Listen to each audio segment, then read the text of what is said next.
Injil Markus pasal yang ke-6, ayat yang ke-45 sampai ayat yang ke-51.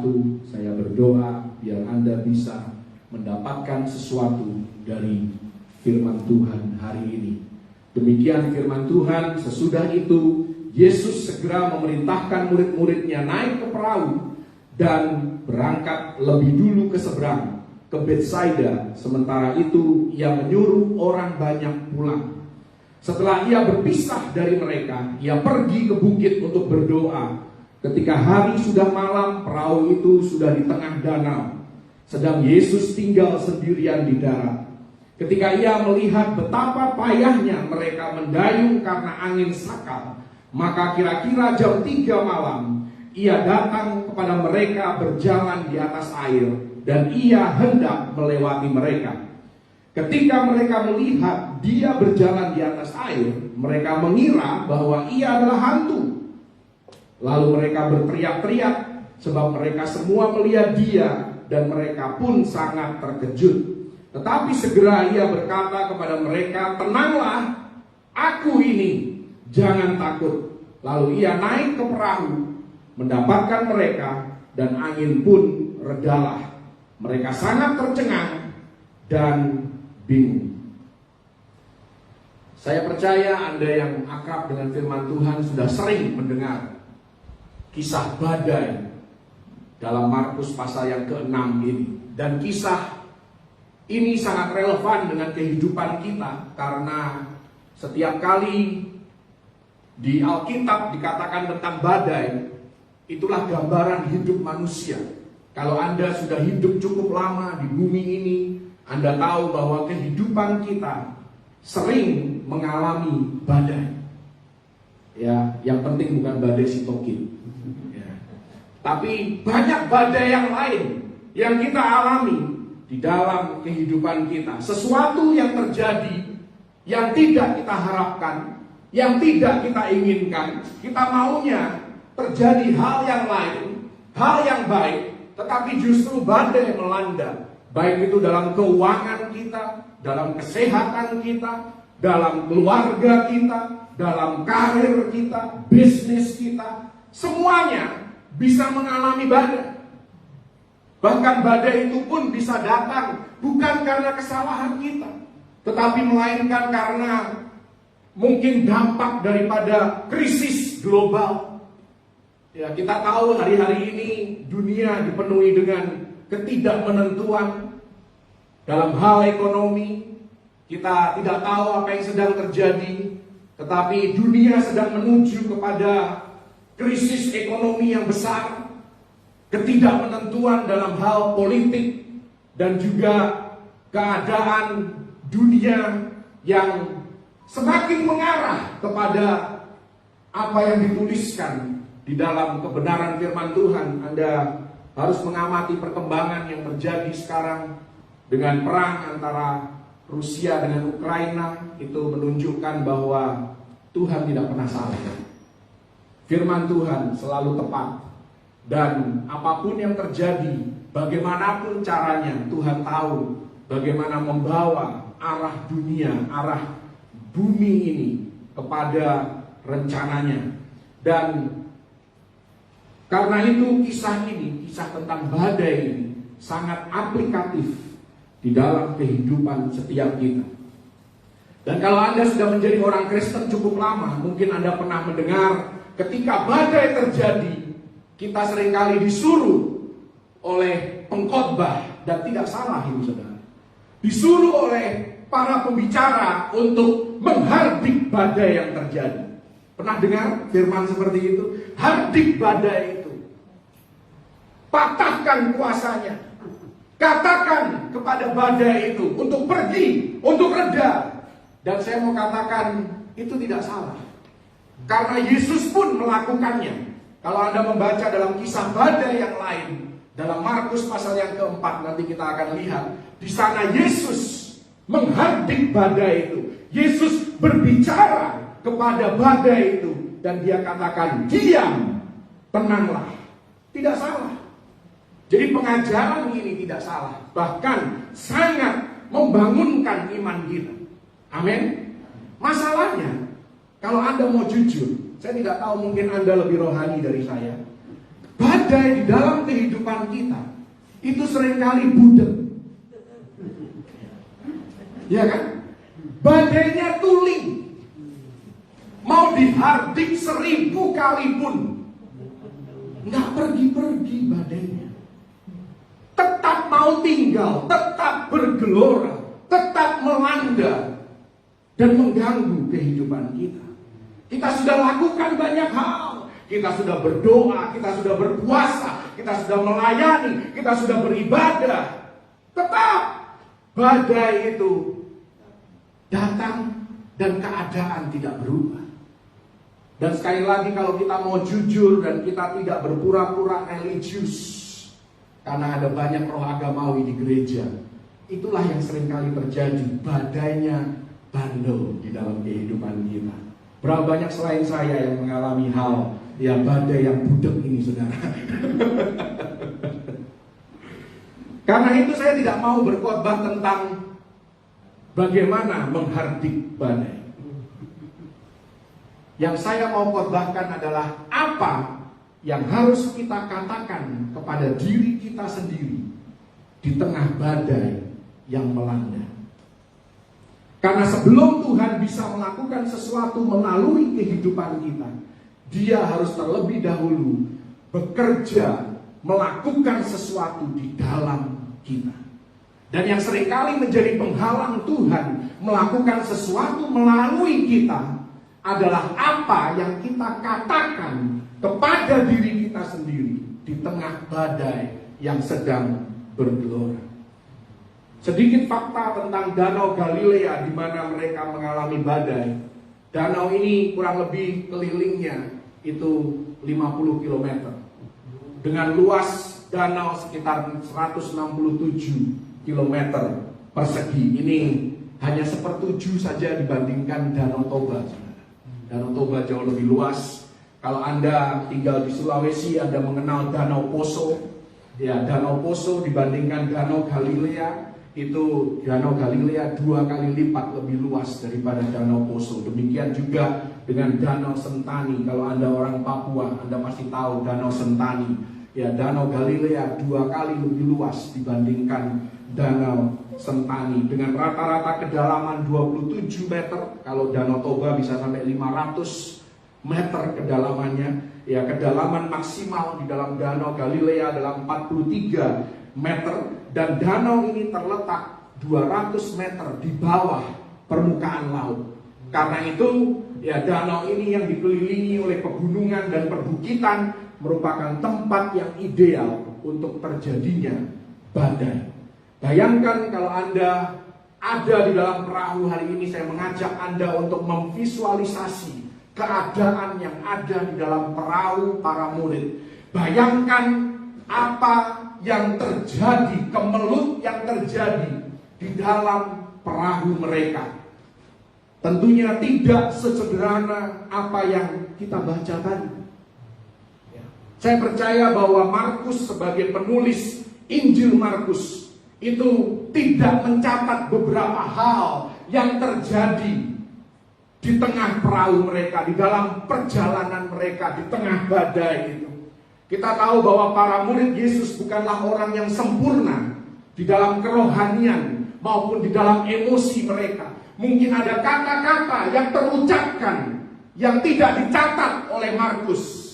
Kita tahu Petrus, Thomas, ya kan, Yudas Iskariot ada di situ semuanya, dan kita tahu betapa seringnya mereka mengucapkan hal-hal yang tidak berkenan kepada Tuhan.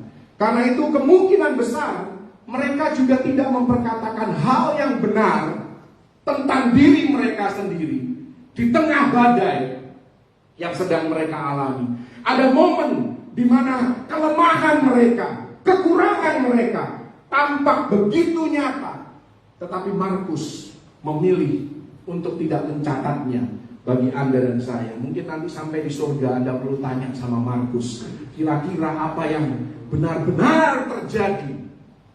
Ya, untuk saat ini Anda dan saya hanya bisa bertanya-tanya.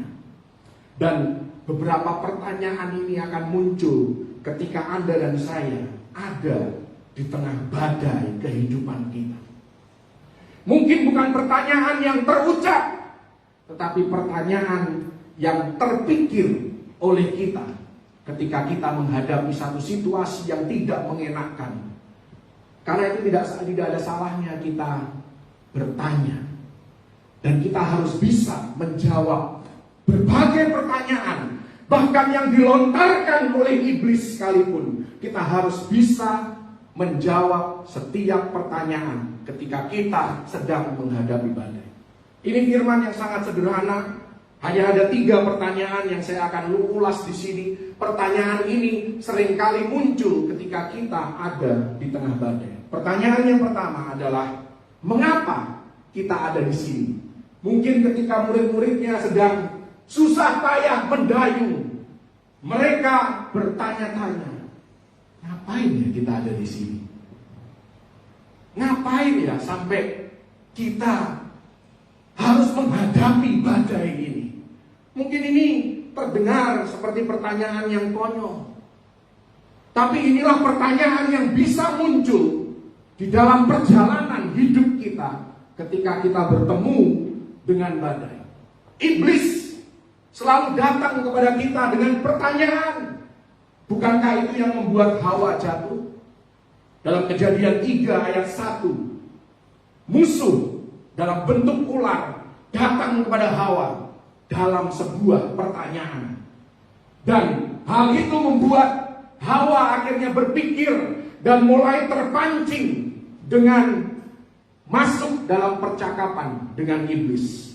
Karena itu sangat penting bagi Anda dan saya untuk kita bisa tahu jawaban dari berbagai pertanyaan yang dilontarkan oleh musuh kita, supaya kita tidak mempertanyakan hikmat Tuhan, kita tidak mempertanyakan dan meragukan kebaikan Tuhan di dalam menuntun hidup kita, sekalipun kita harus melewati badai.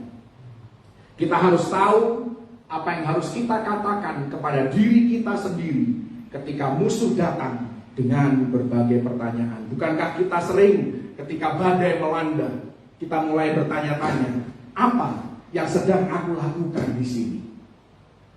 Mengapa? Mungkin suami istri ada masalah keluarga, masalah keuangan, tidak bisa bayar uang pendidikan anaknya. Dan mereka mulai bertanya-tanya, kenapa ya kita dulu memutuskan punya anak? Pertanyaan ini mungkin tidak terucap, tapi terpikir. Mengapa ya dulu kita menikah? Lebih baik aku stay single, aku sendiri aja mungkin lebih baik. Kenapa aku menikah? Kenapa ya dulu aku memulai bisnis ini? Sekarang bermasalah bisnisnya. Kenapa ya dulu aku memutuskan untuk pindah dari kampung halamanku ke Jakarta? Kenapa aku memutuskan untuk pindah tempat, pindah lokasi kerja? Kenapa ya aku mengizinkan dia masuk ke dalam kehidupanku? Pertanyaan ini berbagai variasi, tetapi ujung-ujungnya sama. Kenapa kita ada di sini?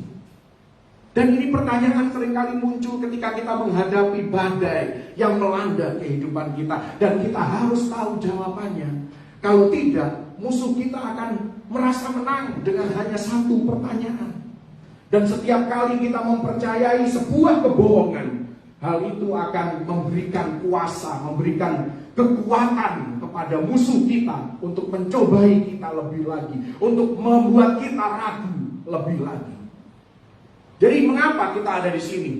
Mengapa Anda punya anak? Mengapa Anda memulai bisnis Anda? Jawabannya ada di ayat yang ke-45 dari Markus 6. Jawabannya di sana adalah karena aku diperintahkan Tuhan ke sini. Tuhan yang mengutus aku ke sini. Tuhan yang mengirim aku ke sini. Anak yang Anda punya itu bukan ide Anda, tetapi idenya Tuhan. Amin. Karena dalam Malyaki dikatakan, ya, orang menikah untuk menghasilkan keturunan ilahi. Dalam Kejadian 1 ayat 26, Tuhan mau kita menguasai bumi dan segala isinya. mendominasi seluruh makhluk hidup. Bisnis yang Anda punya, sorry ya, Anda mungkin orangnya pintar, Anda mungkin orangnya cerdas, tetapi bisnis yang Anda punya, Anda tidak cukup pintar untuk membangun bisnis itu sampai sejauh ini. Itu adalah idenya Tuhan. Jadi ketika iblis datang dengan pertanyaan, kenapa kamu memulai bisnis itu? Jawabannya gampang, karena Tuhan yang memerintahkan aku. Karena Tuhan yang menyuruh aku. Tentunya saya bicara tentang hal yang baik. Ya kalau Anda memulai bisnis prostitusi, ya itu sudah jelas-jelas tidak sesuai dengan kebenaran firman Tuhan. Jangan akhirnya Anda menyalahkan Tuhan kalau bisnis itu mengalami kegoncangan. Saya bicara hal yang baik. Anda menikah.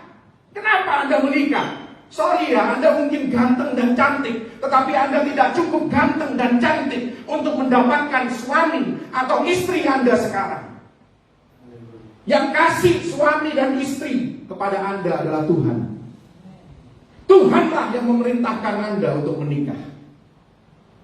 Bukan inisiatif Anda sendiri.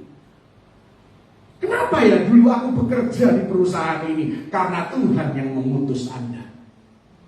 Bukan karena Anda qualified, bukan karena Anda layak untuk mendapatkan pekerjaan, bukan karena Anda mencari-cari pekerjaan, tapi Tuhan yang memberi pekerjaan itu kepada Anda.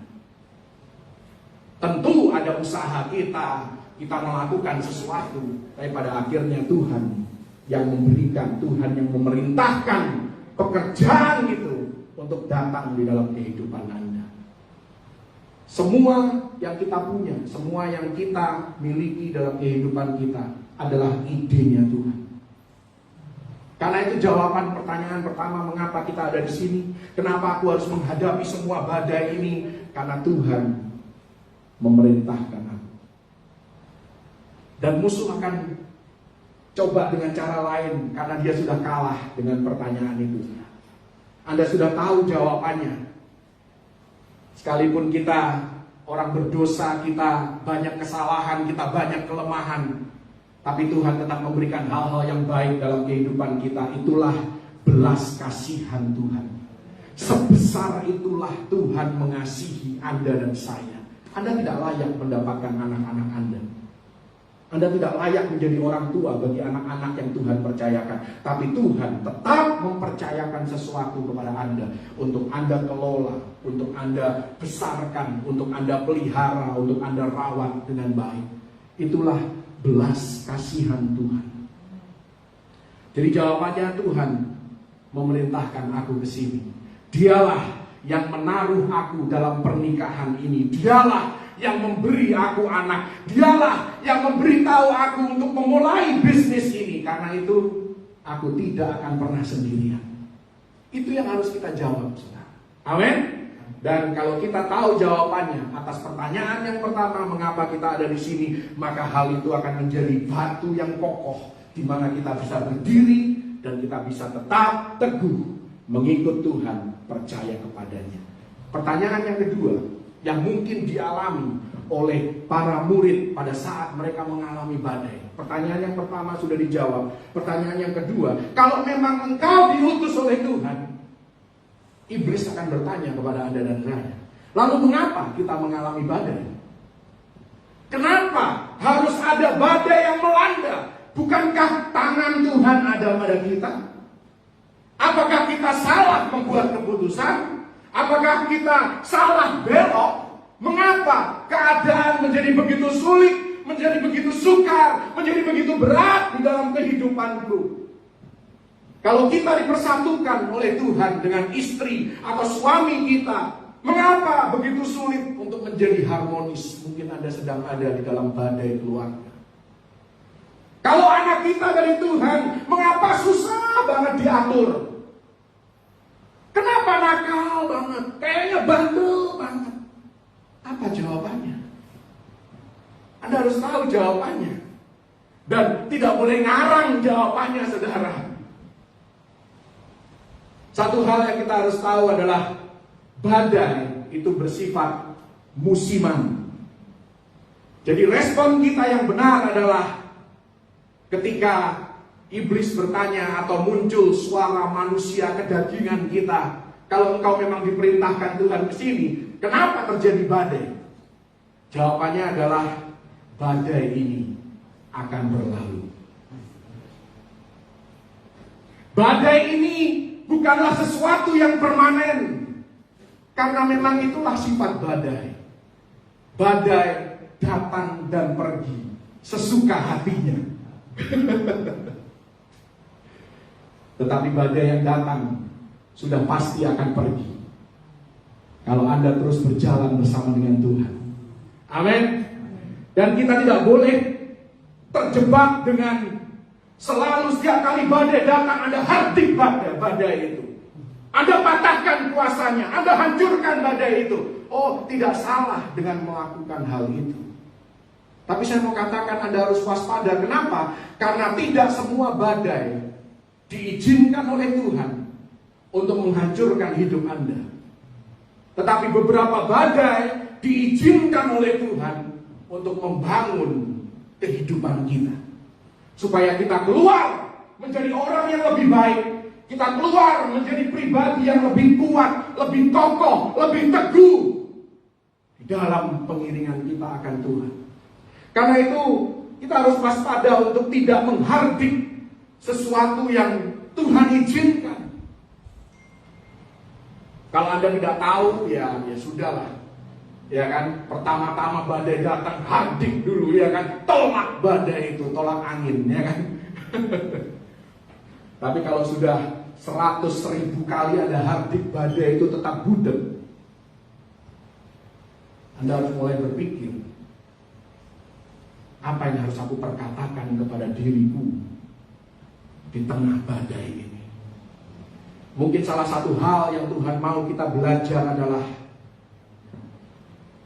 apa yang kita bisa belajar dari badai ini. Bagaimana aku bisa menjadi pribadi yang lebih baik lagi setelah badai ini berlalu. Karena kita tahu badai hanya musiman. Badai itu hanya sementara. Bukan berarti badai itu tidak berat ketika kita menghadapinya, tetapi hanya sementara. Jadi kita pasti bisa melewatinya. Kita pasti menjadi lebih kuat setelah melewati badai itu. Amin. Karena Mazmur 30 ayat yang kelima, bagian B dikatakan, sepanjang malam ada tangisan, menjelang pagi terdengar sorak-sorak. Artinya badai itu hanya temporer, hanya sementara, hanya musiman. Haleluya. Ada pengharapan dengan mengetahui bahwa badai hanya sementara. Yang harus kita lakukan di tengah badai yang budek adalah nikmati saja musim kehidupan kita. Tetap berjalan bersama dengan Tuhan. Mungkin badai itu adalah bagian dari perjalanan hidup kita. Tuhan sudah jelas bukanlah sumber badai, karena badai terjadi karena dunia, alam semesta ini sudah jatuh ke tangan musuh kita. Diserahkan oleh Adam dan Hawa kepada kuasa, penguasa kegelapan. Badai ini memang seharusnya terjadi dalam kehidupan kita. Tapi bagi orang percaya, bersyukurlah karena Anda tidak sendirian berjalan di tengah badai. Barangkali badai ini akan membuat kita semakin bertumbuh. Karena badai punya cara untuk mengeluarkan sesuatu yang tidak seharusnya ada di dalam kehidupan kita orang percaya. Ini pernyataan yang penting. Badai punya cara untuk mengeluarkan sesuatu yang tidak seharusnya ada di dalam kita. Mungkin selama ini kita adalah orang yang sangat sabar, sangat lemah lembut. Habis itu ngalamin badai. Mulai Anda jadi orang yang marah-marah, kepahitan, mudah terluka. Itulah tugasnya badai. Menyingkapkan kelemahan yang Tuhan tidak mau ada di dalam kehidupan Anda. Oh ternyata aku masih bisa marah ya. Aku harus belajar lebih sabar lagi. Oh ternyata aku ini mudah tersinggung, aku mudah terluka. Aku harus belajar untuk menjadi pribadi yang lebih kuat lagi. Bagaimana Anda tahu semua itu? Ketika badai terjadi. Kalau hidup Anda, kayak naik kapal pesiar yang tenang, ya kan? Anda selalu senang terus bawaannya kan?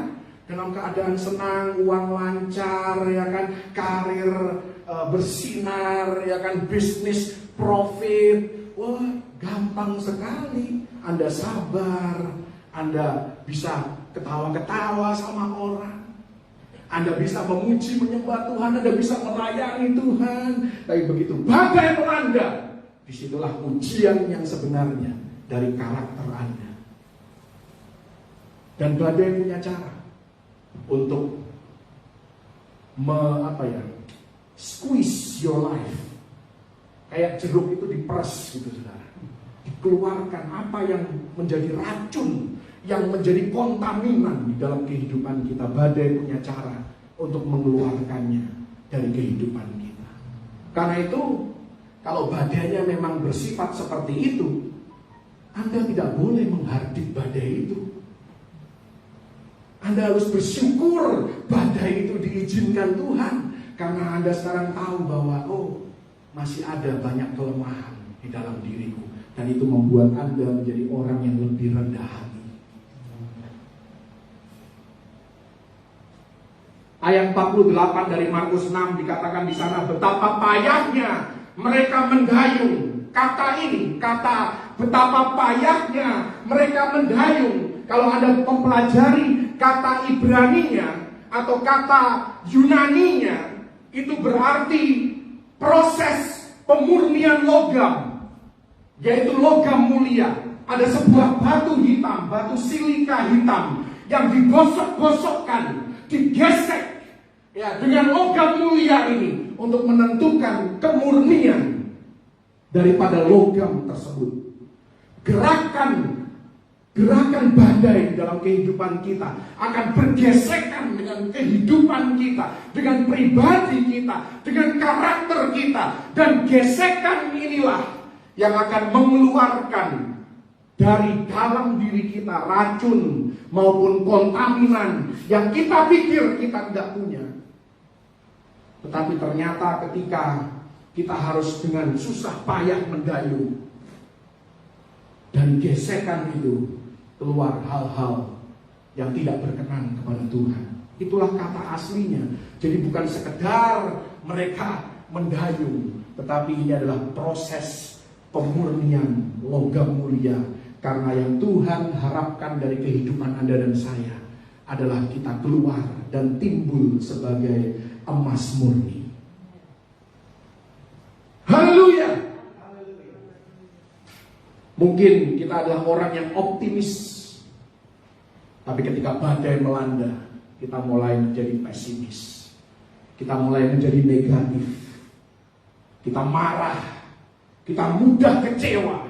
Itulah tujuannya badai. Ternyata aku tidak sesempurna yang aku pikir. Ternyata aku tidak seindah yang orang lain katakan tentang hidupku. Karena itu bersyukurlah atas badai yang Tuhan izinkan di dalam kehidupan kita. Tuhan, terima kasih untuk badai yang Kau izinkan. Karena tanpa badai itu, aku tidak sadar bahwa di dalamku masih banyak sampah yang harus aku keluarkan, yang harus aku buang. Terima kasih Tuhan, badai ini telah menolong aku menjadi pribadi yang lebih baik, lebih kuat setelah aku berhasil melewatinya bersama dengan Engkau. Haleluya. Dua pertanyaan sudah terjawab. Mengapa kita ada di sini? Karena Tuhan yang memerintahkan kita. Kalau kita diperintahkan oleh Tuhan, kenapa kita harus mengalami badai? Jawabannya, badai itu musiman dan tidak permanen. Badai ini akan berlalu. Kita pernah mendapatkan broadcast message yang berkata, it too shall pass. It too shall pass. Ini pun akan berlalu dan tidak permanen. Amin. Haleluya. Pertanyaan yang ketiga dan yang terakhir.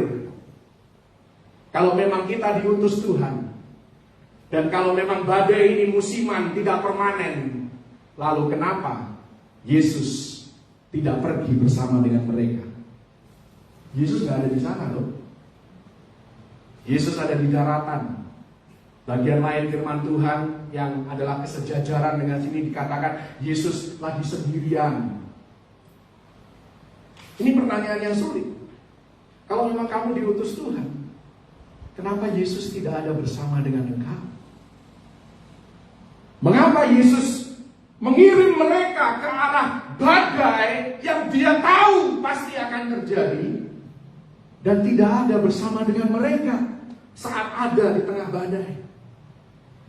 Oh, kita suka mendengar perkataan klise yang berkata, oh, Yesus memang tidak ada di sana, tetapi Yesus mengawasi dari kejauhan karena Dia Maha Hadir.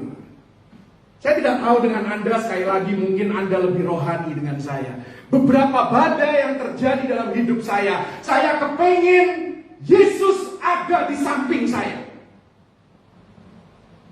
Ada yang merasa seperti itu?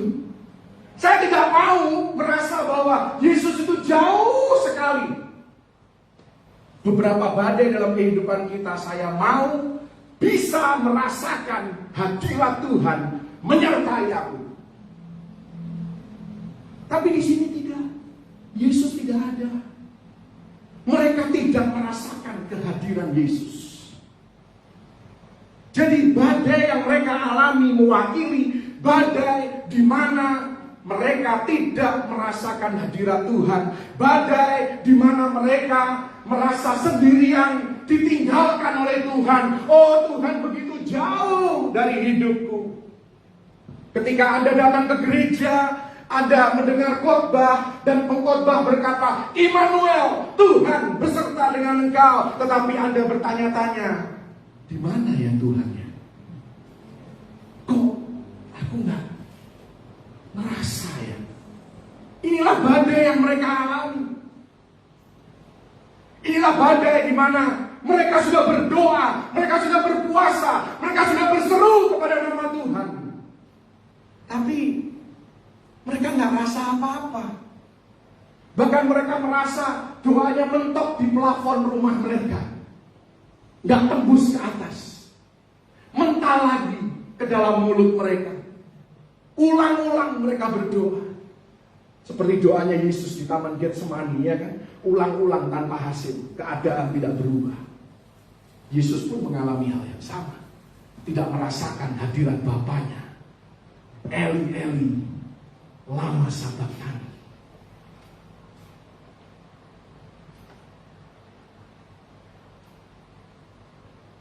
Kalau Yesus ada dalam perahu, badai seperti apapun, kita akan berkata, ayo kita pergi, aku pasti bisa menghadapinya. Kayak lagu itu kan, ku dayung-dayung perahuku menuju ke seberang.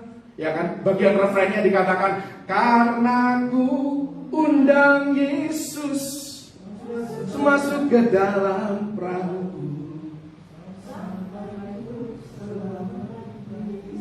Haleluya, kita selamat sampai di seberang. Tapi itu karena Yesus ada dalam perahu kita. Makanya kita dengan mudah menyanyi lagu itu, bersuka cita, tetap lompat-lompat walaupun badai melanda. Karena Yesus ada bersama dengan Anda di dalam perahu Anda. Bagaimana dengan ketika kita berdoa, kita memuji menyembah Tuhan, nggak ada sedikit pun rasa bahwa Yesus menyertai kita. Karena keadaan tidak berubah, badainya budak, doa kita nggak ada kuasanya, aku tidak mengalami hadirat Tuhan, aku tidak merasakan kuasa Tuhan. Apa yang harus kita lakukan ketika Anda berdoa dan tidak merasakan hadiratnya? Apa yang Anda akan lakukan ketika Anda memuji Tuhan, menyembah Tuhan, melayani Tuhan, tetapi tidak merasakan manfaatnya? Apa yang harus Anda lakukan? Ini menjawab pertanyaan yang ketiga tadi. Kenapa Yesus tidak ada bersama dengan mereka? Untuk menjawab pertanyaan ini kita harus membandingkan badai ini di Markus 6 dengan badai di Markus pasal yang keempat. Dalam Markus pasal yang keempat ayat 35 sampai ayat yang ke-40, saya tidak akan membacakannya untuk menyingkat waktu. Nanti Anda baca sendiri di sana. Di sana pun terjadi badai.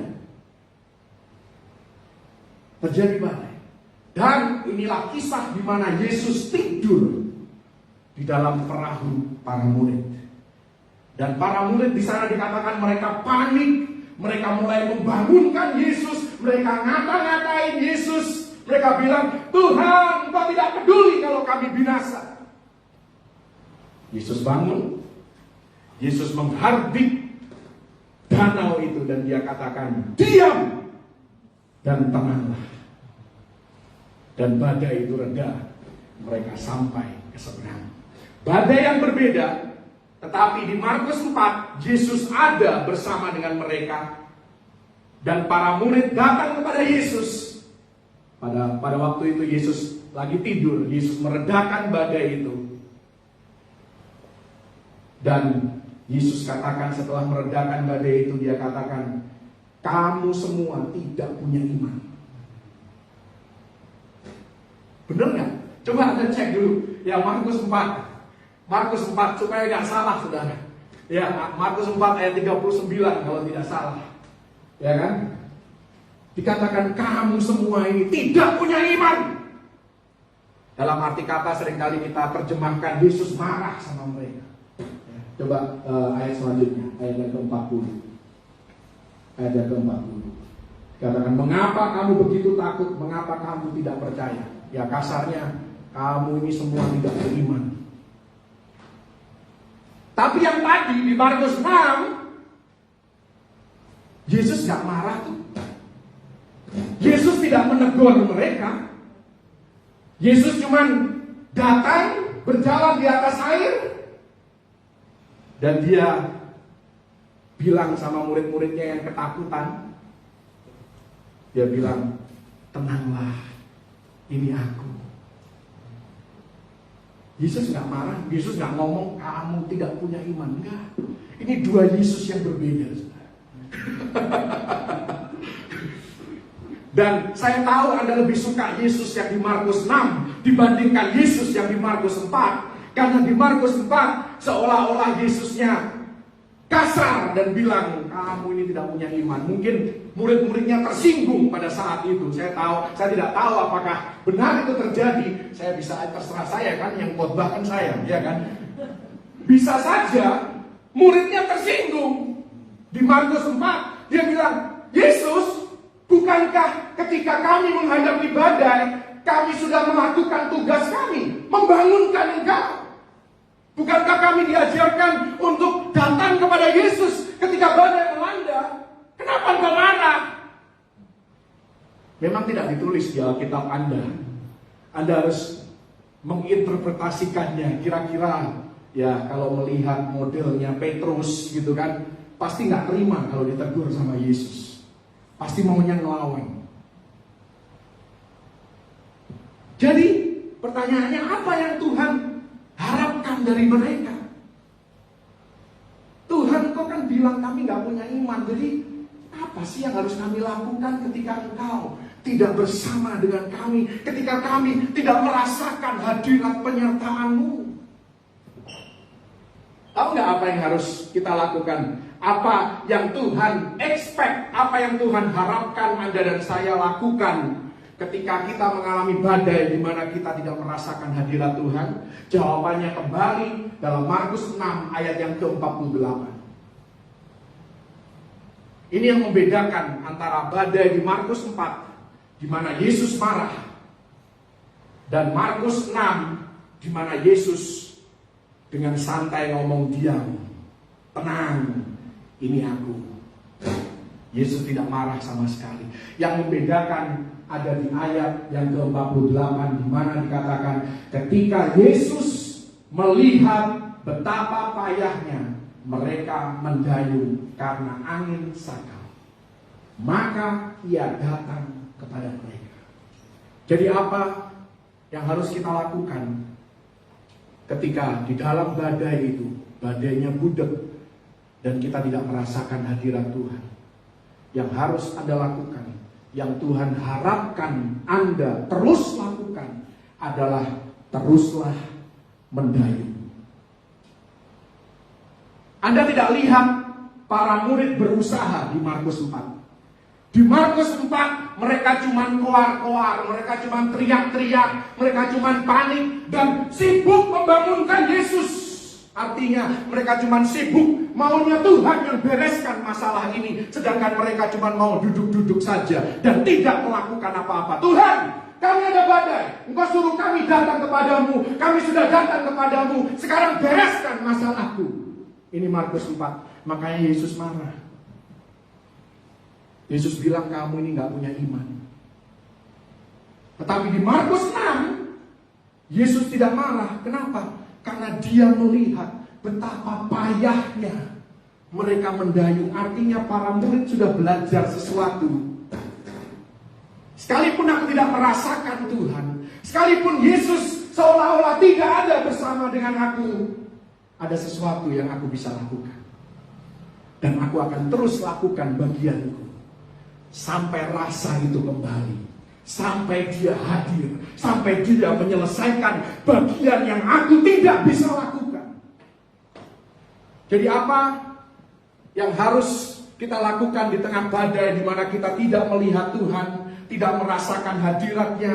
Teruslah bertahan, teruslah lakukan apa yang engkau tahu untuk lakukan. Do something. Lakukan sesuatu. Jangan cuma duduk-duduk. Saya tidak menentang para pendoa, tapi cuma berdoa, teriak-teriak sama Tuhan, bereskan masalahku tanpa Anda melakukan bagian Anda. Tuhan mengharapkan Anda melakukan sesuatu yang Anda tahu untuk dilakukan. Pasti ada sesuatu yang Anda bisa lakukan. Aku tidak merasakan hadirat Tuhan dalam karirku, dan karirku sedang dilanda badai. Tetaplah pergi ke tempat kerja dengan disiplin. Jangan suka absen, jangan suka cari-cari alasan untuk tidak pergi ke kantor. Pusing sedikit, oh aku lagi pusing. Memang hari-hari ini agak repot sih ya, membedakan pusingnya COVID dengan pusingnya kecapean itu agak blur ya, saudara. Tapi karena keadaan yang abu-abu ini seringkali dimanfaatkan oleh orang untuk mengentertain kemalasan mereka. Oh iya kan masih pandemi, udahlah duduk-duduk aja di rumah, santai-santai aja. No, bukan itu yang Tuhan mau. Gak heran Tuhan pun tidak melakukan apa-apa dalam kehidupan Anda dan keadaan tidak berubah. Karena Tuhan sudah memperlengkapi Anda dengan talenta, dengan karunia, dengan kecakapan untuk Anda bisa menanggung segala perkara di dalam Yesus. Segala perkara dapat ku tanggung. Cuma nyanyi doang. Katanya I can. Ya bahasa Inggrisnya kan I can do all things. I can do all things through Christ. Tapi begitu menghadapi badai udah, Tuhan I cannot. Ternyata aku salah nyanyi, salah pilih lagu Tuhan, salah ngomong Tuhan. Cuman koar-koar sama Tuhan, ongkang-ongkang kaki, orang lain jungkir balik nolongin Anda cuma ongkang-ongkang kaki ya. Pandemi, krisis, di mana-mana juga krisis.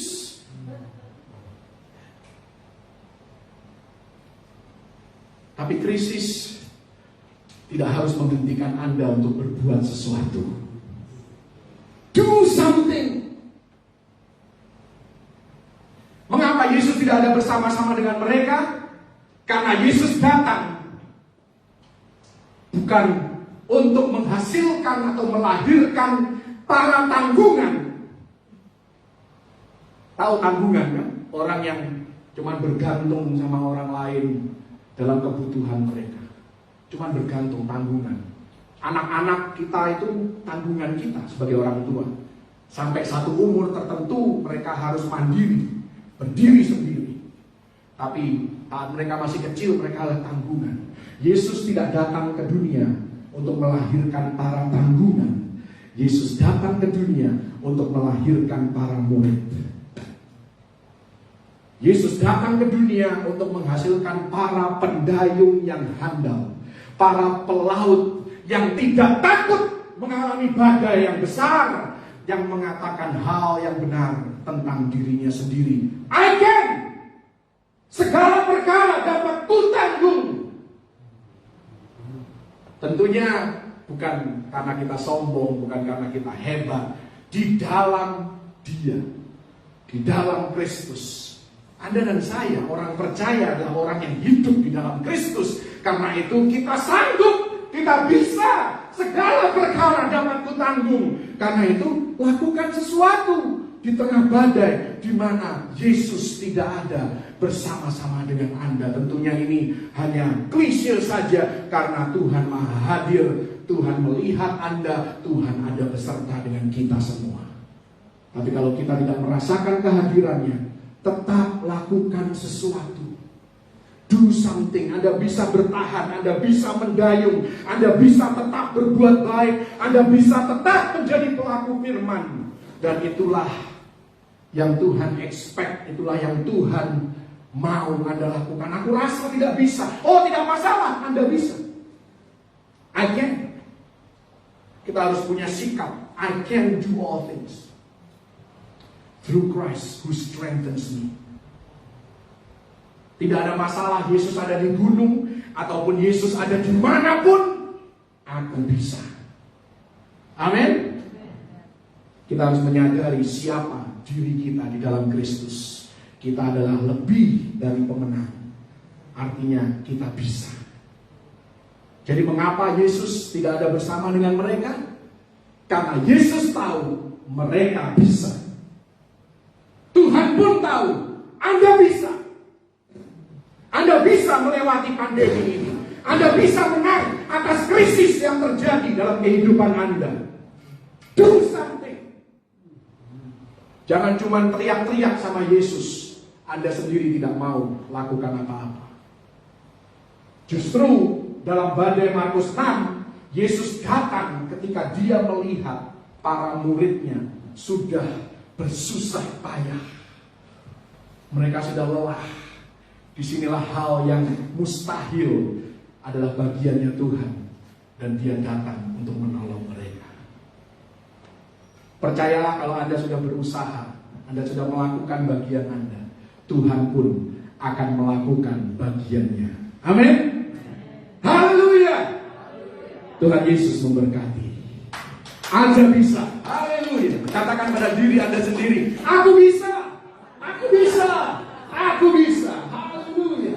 Kita jadikan lagu itu, segala perkara dapat kutanggung di dalam Dia yang memberi kekuatan. Haleluya.